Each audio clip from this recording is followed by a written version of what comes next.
Selamat datang semua di Harmonious Talk, podcast khusus yang membahas nilai-nilai berakhlak dalam kehidupan ASN. Saya Rifki, dan hari ini akan membedah tuntas kasus yang sedang hangat, yaitu pelanggaran netralitas ASN dalam Pilkada 2024. Sebelum itu, mari kita lihat cuplikan video berikut ini. Anda kembali bersama kami pemirsa, sejumlah kepala desa di Kabupaten Jeneponto, Sulawesi Selatan dilaporkan ke Bawaslu atas dugaan pelanggaran netralitas dalam Pilkada 2024. Sementara itu di Cianjur, Jawa Barat, seorang oknum aparatur sipil negara atau ASN ditetapkan sebagai tersangka karena kedapatan berkampanye dengan memobilisasi warga untuk memilih calon bupati petahana. Empas Kawang, Bangkal dan Bangkal Barat, insya Allah menang. Tidak pernah luntur, dan tidak pernah layu. Tahap 3. Tombol-tombol. Seperti inilah video viral 4 orang kepala desa yang mengkampanyekan salah satu pasangan calon pada pemilihan Bupati Jeneponto, Sulawesi Selatan.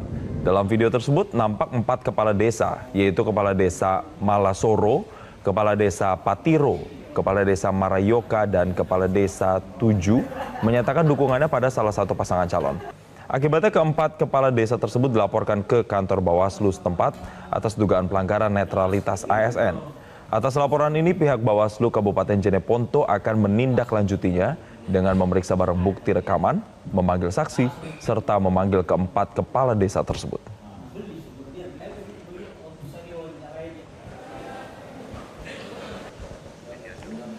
Di Cianjur, Jawa Barat, seorang oknum aparatur sipil negara di Kecamatan Pasir Kuda ditetapkan sebagai tersangka setelah kedapatan turut berkampanye dengan memobilisasi warga untuk memilih calon bupati petahana.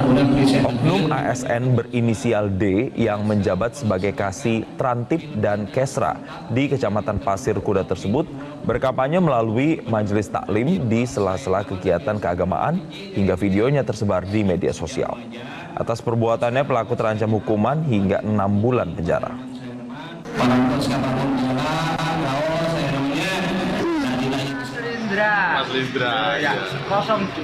Aksi tidak netral juga ditunjukkan seorang kepala desa di Kabupaten Tuban, Jawa Timur.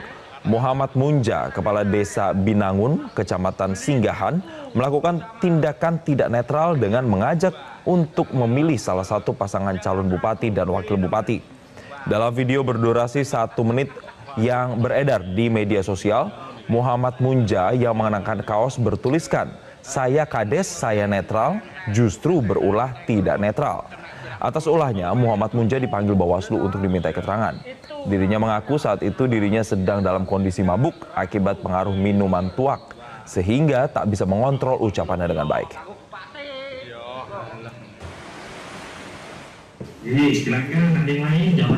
Di Kabupaten Majene, Sulawesi Barat, sebanyak 27 ASN tengah diproses oleh Bawaslu atas dugaan pelanggaran netralitas.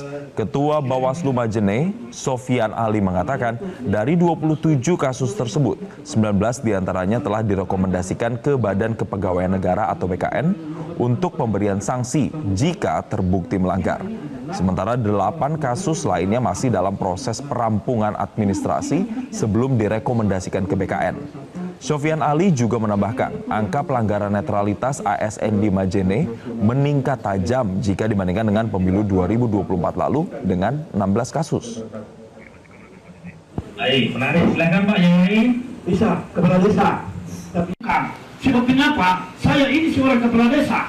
Kalau saya tidak netral, mewakili Pak Kadis. Jelajahi cara baru mendapatkan informasi. Download Metro TV Extend sekarang.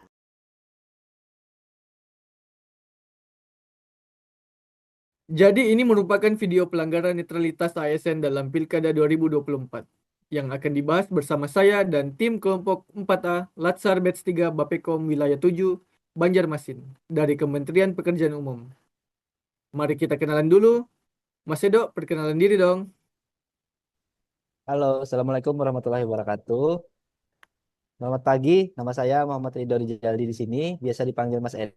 Senang bisa sharing insight tentang kasus yang cukup kompleks ini.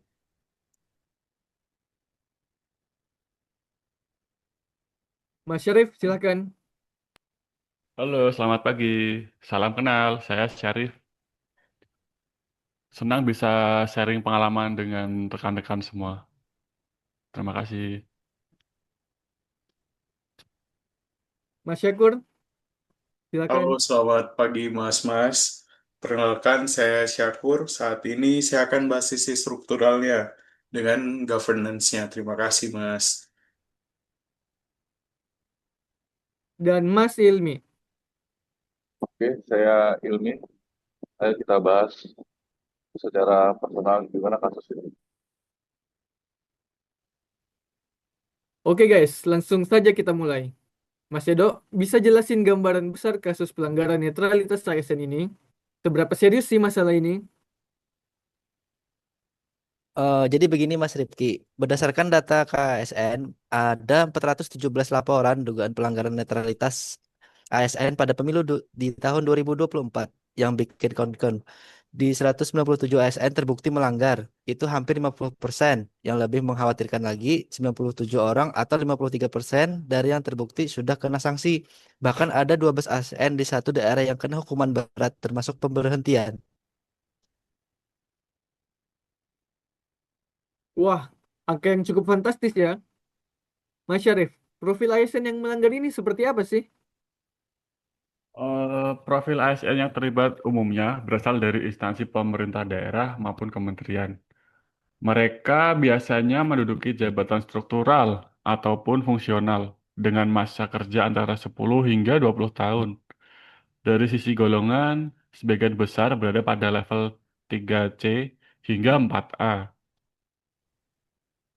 Untuk kronologinya, bentuk pelanggaran antara lain menggunakan fasilitas negara untuk kampanye, memposting dukungan politik di media sosial, mengajak atau memobilisasi bawahan, bergabung dengan tim sukses, hingga menghadiri acara kampanye dengan seragam dinas.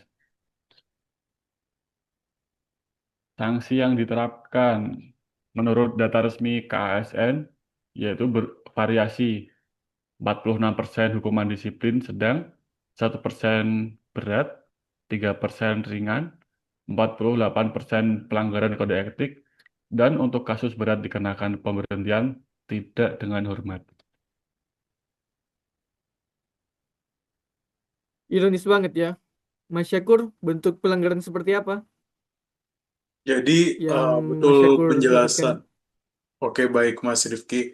Jadi memang benar tadi Mas Syarif sempat menyebutkan bahwa adanya spektrum luas ya yang kita lihat bahwa dari subtle yang sampai terang-terangan, kemudian kita mulai dari pakai fasilitas negara untuk kampanye, terus ada juga postingan dukungan politik di berbagai sosial media ya untuk ASN-ASN saat ini.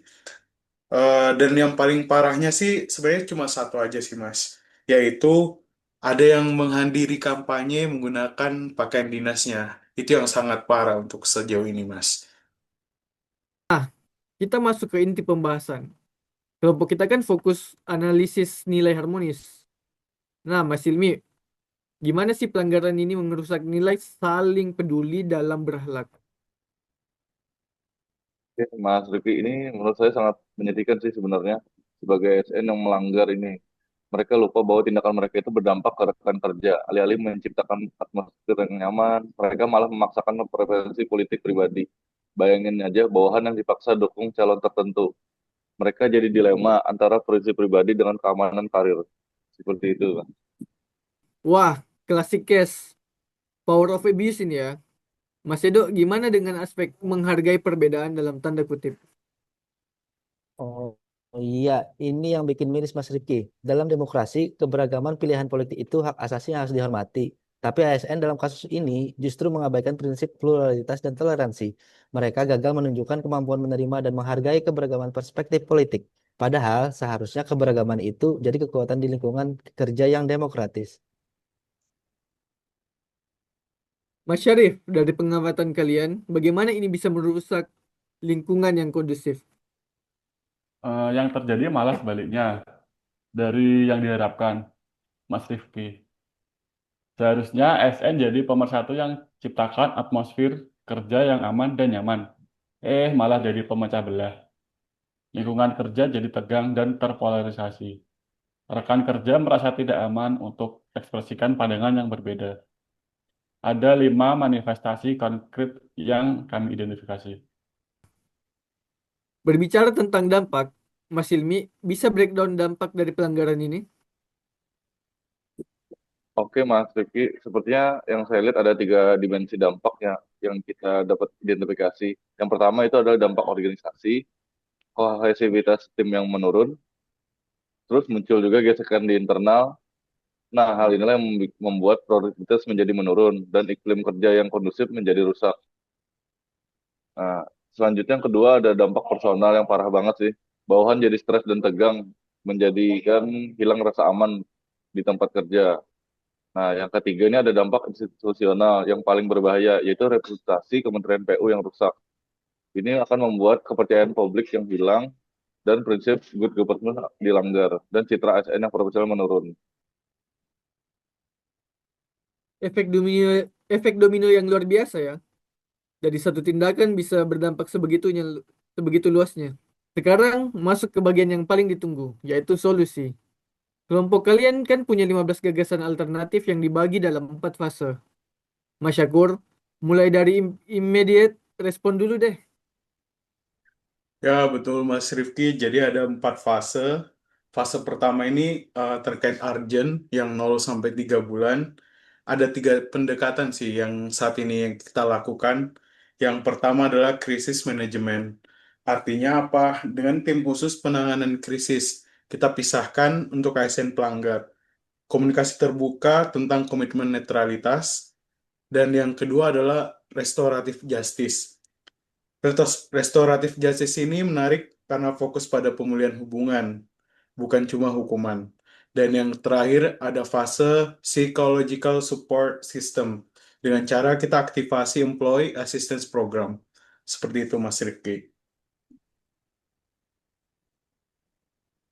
Restorative justice. Menarik banget ini. Bisa explain lebih detail mungkin? Oke, Mas Rifki. Jadi beda dengan pendekatan punitif yang biasa ya. Restoratif justice ini fokus pada dialog fasilitasi, di mana antara pelanggar dengan tim kerja atau seorang ASN.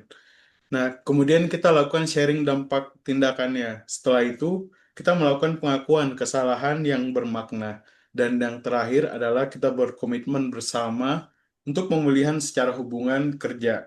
Tujuannya ini bukan healing, bukan sebagai revenge, atau terkait sekedar eh, timbal balik dalam masalah tersebut. Seperti itu.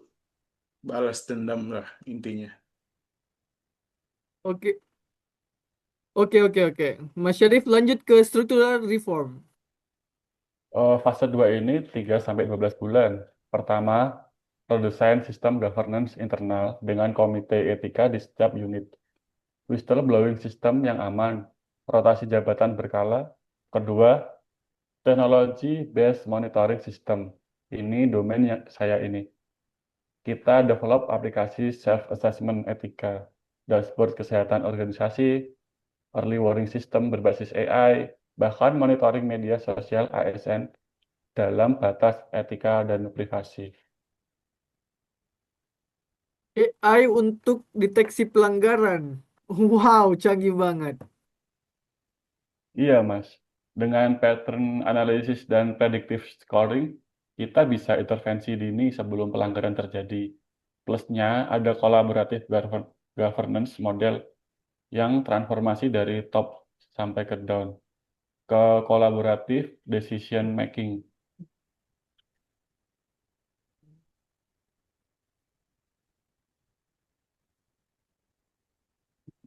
Mas Edo, cultural transformationnya gimana?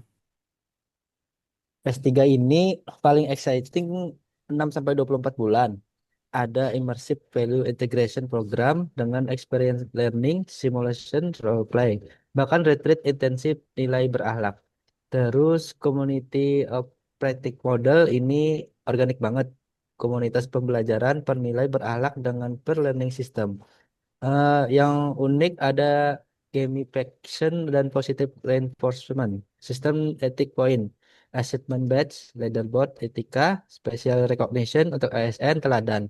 Ini bikin etik jadi fun dan engaging. Gamification etika kreatif banget.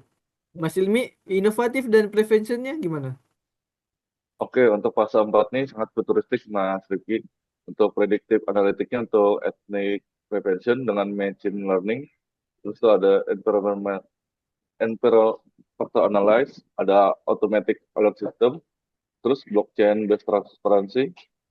Oke, terus yang paling ambisius kita ada partnership dengan universitas benchmark studi internasional. Ada juga exchange program dengan negara lain. Bayangkan ASN Indonesia jadi rujukan etik global.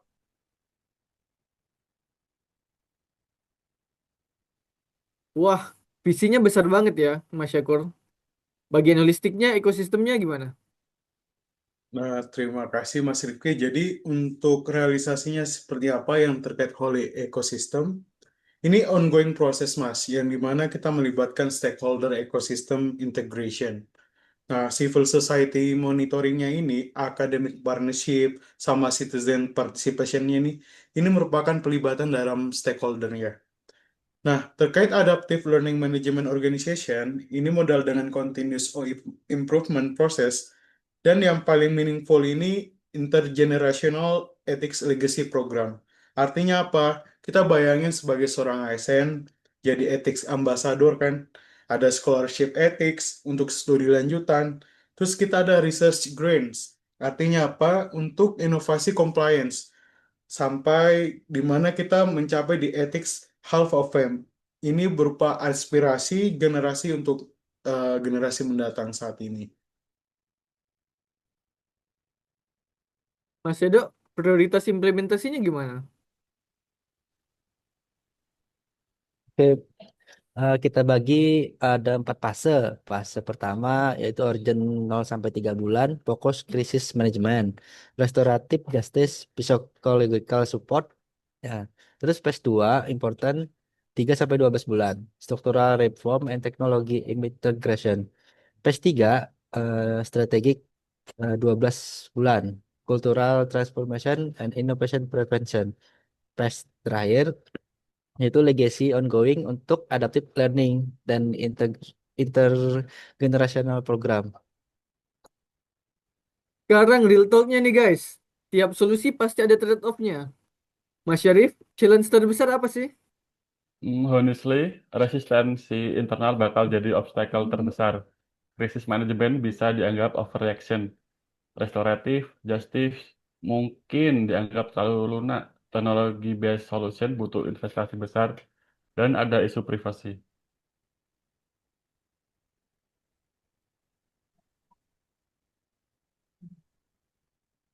Oke, betul. Terus dari sisi biaya juga signifikan. Blockchain transparansi sistem misalnya kompleksitas dan biayanya sangat tinggi. Prediktif, analitik, rawan, false positif. Gamification bisa dimanipulasi atau justru ganggu teamwork. Mas Syakur, bagaimana balance antara idealisme dan pragmatisme? Oke Mas Rifki, jadi key of the past implementation-nya itu kita mulai dari yang urgent, kemudian yang achievable. Lalu kita bertahap lagi ke yang lebih ambisiusnya. Tapi kita harus menambahkan bahwa perlunya adaptasi sesuai konteks organisasi kita masing-masing atau instansi kita saat ini. Jadi nggak mungkin one size fits all. Artinya apa? Kita nggak mungkin menyatukan beberapa ukuran-ukuran yang untuk dijadikan reshaping seperti itu. Mas Edo, bagaimana kita tahu program ini akan berhasil? Ada 5 kunci sukses indikatornya yaitu pertama penurunan laporan pelanggaran netralitas target 50% dalam 2 tahun. Terus peningkatan employee satisfaction skornya targetnya di atas 80%. Improvement ethic compliance rate targetnya di atas 95%. Terus reduction conflict internal incident targetnya di 70%. Serta public trust index improvement lewat survei tahunan. Konkret dan terukur. Saya suka. Mas Ilmi, promoting harmonious culture-nya gimana? Oke, ada program jangka panjang yang fun sih. Ada Harmony Award buat tim yang paling harmonis, body system mentor lintas bagian, cultural event, perayaan keberagaman budaya. Terus ada kegiatan konkret seperti monthly sharing pengalaman positif, cross fungsional, project, lunch and learn, diskusi informal sampai volunteer program kegiatan sosial bersama. Sebelum wrap up, Mas Syarif, apa lesson learned terbesar dari analisis ini?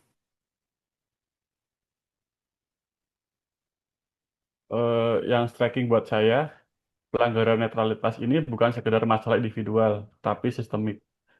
ASN senior dengan pengalaman 10 sampai 20 tahun melanggar, artinya ada gap dalam internalisasi nilai. Kita butuh pendekatan yang komprehensif, nggak bisa piecemeal. Ya, izin menambahkan Mas Syarif. Jadi nilai harmonis ini juga bukan cuma slogan ya. Ketika kita melanggar, dampaknya ini escape ke semua aspek organisasi atau instansi kita. Makanya solusinya juga harus holistik dari immediate response sampai legacy programnya. Seperti itu. Iya, saya setuju dengan Mas Arif dan Mas Sakur. Yang bikin optimis juga kita punya roadmap yang jelas dari krisis manajemen sampai jadi world class ethical standard. Kuncinya konsistensi dan komitmen jangka panjang. Oke, dan yang paling penting ini bukan tanggung jawab seorang individu saja, tapi ini tanggung jawab bersama. Semua stakeholder harus berperan aktif. Guys, sebelum kita tutup, ada pesan khusus buat ASN yang dengar podcast ini? Pesan dari saya yaitu netralitas ASN bukan batasan, tapi kekuatan. Ketika kita netral, kita jadi terus public servant yang bisa melayani semua warga tanpa diskriminasi. Teknologi bisa membantu, tapi yang utama tetap mindset dan culture. Mari kita embrace digital transformating untuk good governance. Oke, kalau dari saya pribadi, struktur organisasi itu kita harus evolve, harus kita kembangkan. Bahwa dari hierarkis yang kaku, itu akan menjadi ke kolaboratif. Dan tentunya kita harus mengadaptasi diri. Selain itu, change is inevitable. Artinya apa? Perubahan itu tidak ada yang perlu kita sadari. Tapi kita bisa men-shape, kita bisa mengeneralisasikan, kita bisa menstrukturkan dari beberapa arah-arah tujuannya kemana sih seperti itu. Oke, dan juga yang terpenting kita jaga keharmonisan di tempat kita bekerja. Setiap ASN punya peran dalam menciptakan lingkungan yang kondusif dan saling menghargai. Perfect. Terima kasih tim kelompok 4A yang sudah sharing insight luar biasa. Buat listener, ingat bahwa nilai harmonis dalam berakhlak bukan cuma teori, tapi praktik nyata yang harus kita wujudkan setiap hari. Sampai jumpa di episode selanjutnya dalam Harmonis Talk. Keep being ethical, keep being professional, keep being harmonis. Terima kasih banyak Mas Rifki, Mas-mas yang lain. Oh iya, buat yang mau tahu lebih detail tentang 15 gagasan alternatif yang kita bahas tadi, semua ada di report lengkap kelompok ini.